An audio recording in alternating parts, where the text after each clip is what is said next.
Covid වසංගතය හමුවේ හුස්ම ගැනීමේ අපහසුතාවයක් දැනෙන්නේ නම් රෝහල් ප්‍රතිකාර ලබා ගත යුතු බව ශ්වසන රෝග පිළිබඳ විශේෂඥයෝ ජනතාවගෙන් ඉල්ලා සිටිති.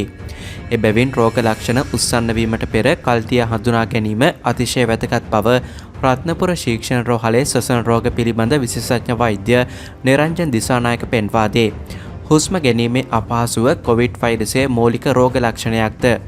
එකවර හුස්ම ගැනීමට බැරි වේද? සූ පසොත් සංකූලතා පැවතිය හැකිද? වැනි කොවිඩ් සම්බන්ධයෙන් ඔබට පැවතිය හැකි සරල ප්‍රශ්න කිහිපයකට විශේෂඥ වෛද්‍ය නිරංජන් දිසානායක දුන් පිළිතුරුයි මේ. හුස්ම ගැනීමේ අපහසුව COVID-19 මූලික රෝග ලක්ෂණයක්ද? සාමාන්‍යයෙන් හුස්ම ගැනීමේ අපහසුතා හටගන්නේ වෛරස ආසාදනය වී දින 2-3 අතර කාලයකට පසුවයි. පෙනහැළුවල වෙනස්කම් ඇති වූ පසු පහත දැක්වෙන රෝග ලක්ෂණ දැකිය හැකියි. තෙහෙට්ටු ගතිය ක්‍රමයෙන් වැඩිවීම, වෙනදාට නැති මහන්සි ගතියක් දැනෙන්නට පටන් ගැනීම, හුස්ම ගැනීමේ වේගය ක්‍රමයෙන් වැඩිවීම, වැසිකිලි ගිහින් එන්න වෙලා යන්න පුළුවන්. ඒ ආවම හාන්සි වෙලා ටිකක් ඉන්නකම් පොඩි කැරකිලි ගතියක් දැනෙන්න පුළුවන්.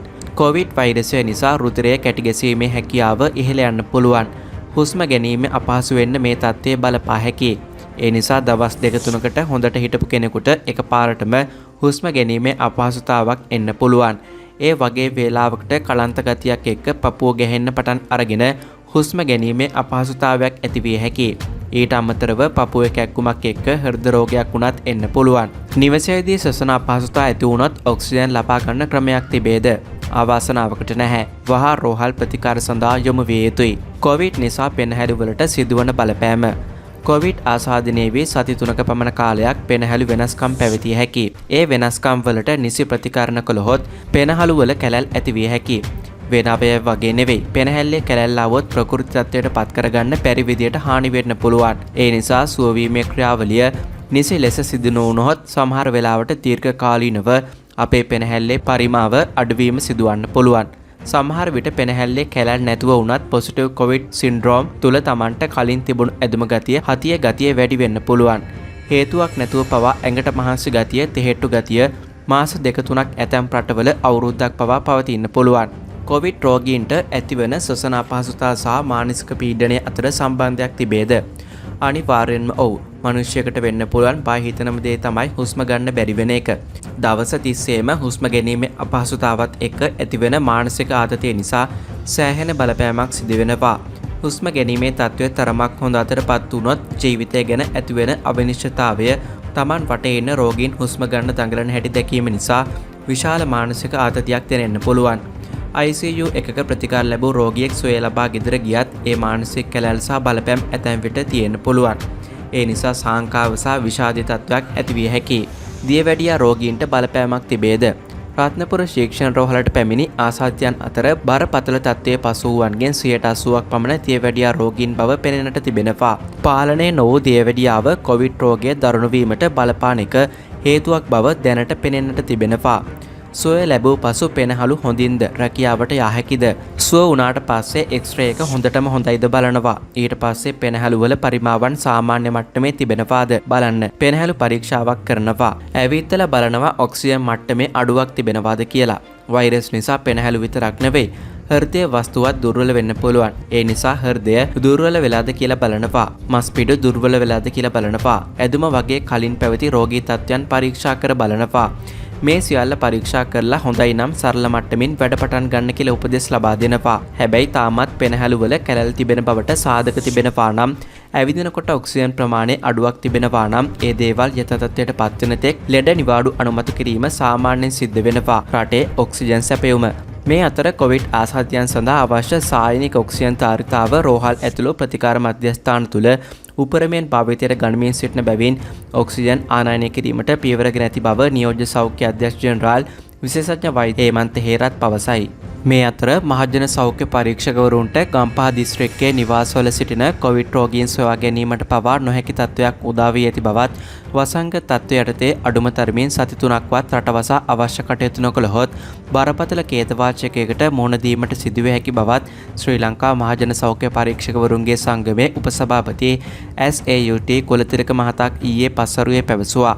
මේ වන විට ගම්පහ දිස්ත්‍රික්කයේ කොරෝනා ආසාදිතයන් විශාල සංඛ්‍යාවක් නිවාසවලම සිටින නමුත් ඔවුන් කවුරුන්ද යන මහජන සෞඛ්‍ය පරීක්ෂකවරුන්ට සොයා ගැනීමට නොහැකි වී ඇත්තේ එකම මහජන සෞඛ්‍ය පරීක්ෂකවරයෙකුට ග්‍රාම සේවා වසම් 4 සිට ග්‍රාම සේවා වසම් 10ක පමණ රාජකාරී පැවරී තිබීම එක් හේතුවක් බවද උපසභාපතිවරයා පවසයි. මේ වන විට ගම්පහ දිස්ත්‍රික්කයේ සේවයේදී සිටින මහජන සෞඛ්‍ය පරීක්ෂකවරුන් 170ක් දෙනා අතරින් ශ්‍රේෂ්ඨ රාජකාරීවල නියැලී සිටිනුයේ මහජන සෞඛ්‍ය පරීක්ෂකවරුන් 135ක් පමණ පිරිසක් බවත් මෙයින් මහජන සෞඛ්‍ය පරීක්ෂකවරුන් 12 දෙනෙකුට කොරෝනා ආසාදනය වී ඇති බවද හෙතම කියා සිටියා. චායල 3ක්, ගම්පහ 2ක්, වත්තල 2ක්, මීගමුව, පියගම, තොම්පේ, අත්තනගල්ල හා දිවුලපිටිය කොට්ටාසවල එක් අයෙකු බැගින් එසේ මහජන සෞඛ්‍ය පරීක්ෂකවරුන් 12 දෙනෙකුට COVID-19 වෛරසය ආසාදනය වී ඇති බවත් සීදුව දිවුලපිටිය හා ගම්පහ කොට්ටාසවල එක් අයෙකු බැගින් මහජන සෞඛ්‍ය පරීක්ෂකවරුන් 30 දෙනෙකු රෝග ලක්ෂණ යටතේ පසුවන බවත් උපසභාපතිවරයා පවසයි. මෙයට අමතරව චායල ආසාදිත මහජන සෞඛ්‍ය පරීක්ෂකවරුන්ගේ පවුල් පිටින්ම ආසාදිතයන් බවට පත්වී දැඩි පීඩාවකට පත්ව සිටින බවත් ගම්පහ පරිපාලන මහජන සෞඛ්‍ය පරීක්ෂකවරයාගේ පවුලේ සමාජිකාවකටද වෛරසය ආසාදනය වී ඇති හේයින් ඔහුටද රාජකාරියට වාර්තා කිරීමට නොහැකි වී ඇති බවද හෙතම සඳහන් කළා. මේ අනුව ගම්පහ දිස්ත්‍රික්කයේ ඉතිරි වී සිටින මහජන සෞඛ්‍ය පරීක්ෂකවරුන් පිරිසට ආසාදිතයන් සොයාගෙන ඔවුන්ගේ මූලික කටයුතු කිරීමට නොහැකි වී ඇති බවත් එක් මහජන සෞඛ්‍ය පරීක්ෂකවරයෙකුට දිනකට ලැබෙන දුරකථන ඇමතුම් වලටත් දිවා රැ දෙකේම ක්‍රියාත්මක වුවත් සියලු ආසාදිතයන් සොයා ගැනීම දුෂ්කර වී ඇති බවද ඒ මහතා පවසයි.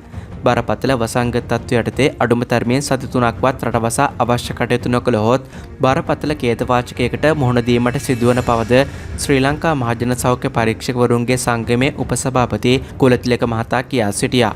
මේ අතර කොවිඩ් මර්ධන විශේෂ කමිටුව සමග අද පෙරවරුවේ ජනාධිපති කාර්යාලයේ පැවති හමුවේදී ජනාධිපතිතුමා වයස අවුරුදු 60ට වැඩි සහ බෝ නොවන රෝගවලින් දීර්ඝකාලීනව පීඩා විඳින අය කෙරෙහි විශේෂ අවධානය යොමු කරන්නයි සෞඛ්‍ය බලධාරීන්ට දැනුම් දී තිබෙනවා.